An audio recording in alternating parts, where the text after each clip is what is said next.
Yols, kaloku kum ndinibalisela ijeni andithathe kuyo and ebe-adressa i-fornication.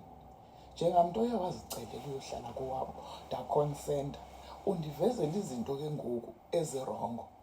So uyiqala nge-fornication.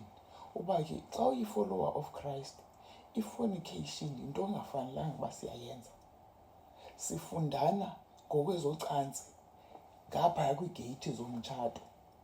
Ndabe ndiqonda uba thina safornicata satshata, waphela umtshato, kwakhona umama ondibuza uba wawumcelile lo myeni wakho, wamthandazela umcele before nitshate. Ndiqonda uba yayifundiswa phi into enjalo, zange ndayiva. Thina sathandana safornicata satshata, waphela umtshato. Uthi yiyo le nto uphelile umtshato wakho, yile nto zange umcele. Ndaqonda uba, are you then saying wonke umntu osenomtshato olastileyo wayemthandazele wamcela? So wonke owayengamcelanga iphelile? Qomba hayi, ayinabinjalo kaloku loo nto. Ibifundiswa phi loo nto singayazi thina? Niye nagipha kanti lonke eli xesha. So ke kum uzawuthatsha on many things ayaziyo into yoba zange ndazifunda ndawo, azange ndaba nastand.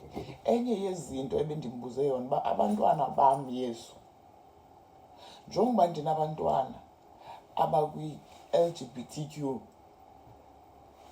senzeni sithini ebantwaneni bethu xa bekuthanda befuna ukukulandela nawe? Because iyaconfuse into yoba sithini ngabo.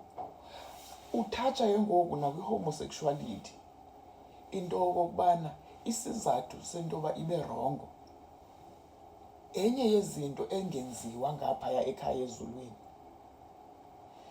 So umntu ozawufuna undilandela ngaske ayazi loo nto.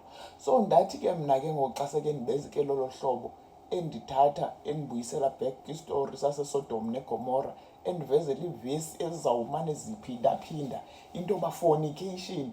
Qomba also i-fornication is affecta sonke, straight or not. Akufanelanga sifornicate. Indawo, i-institution esibekelwe kuyo into yoba siyoenjoya ezocansi ngumtshato. So akufanelanga woyike into yoba sawuthini uba sikho compatible ngaphaya. Utsho njalo yena. Hence mna ndide ndathi, hayi ke mna sendithathe nesigqibo vele uba ke andisafuni kwanto engathi inotshi phakathi iyatshayela. Andisafuni kwaloo nto mna. Kodwa for the first time ndinaso istand uba ke i-fornication ayenziwa kowenu, uyandibonisa nento yoba ndiyifundise nabantwana uba i-fornication akayifuni. So ndaqonda uba ndiyayiva ke ngoku. Ewe kakade i-sexual violation irongo kumacala onke, yinto embi gqithileyo. I then would say kuthethwa ngee-consensual relationships ezi. Sesibukele i-information eninzi since COVID, ii-therapists zisinika i-free information apha online. Sibonile into yoba ukukhawuleza nibe sexually active kwenza umntu ungamfundi kakuhle. So ke ngoku inoba lena yoba ke masingafornicate singatshatanga, kuncedwana nathi uba umntu mfunde kakuhle over reasonable time, aziveze kuwe ubungumntu onjani.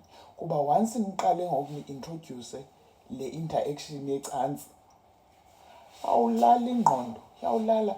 Andithi sesibhaqe nento yokubana le nenye igender awuyifundi kakuhle ngonyaka oqala, kuba ngoku saku-impressa, uqala relaxe kunyaka esibini, kube ngona umbona uba tyhini ebezaba ngumntu onje kanti. So ezi zinto azisincisha ubumnandi, they are for our own good. Ngaske ungayi-understand olo hlobo.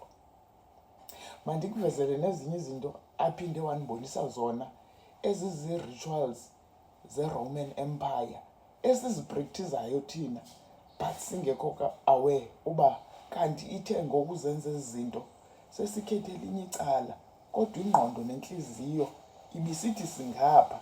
So uyandivezela ke nezi into yoba by knowing i-origin yento yoba zisuka phi ezi zinto zo-fornication, zisuka phi ezi zinto ze-promiscuity, we then become aware uba ziyi-form of worship kwicala likaLucifer.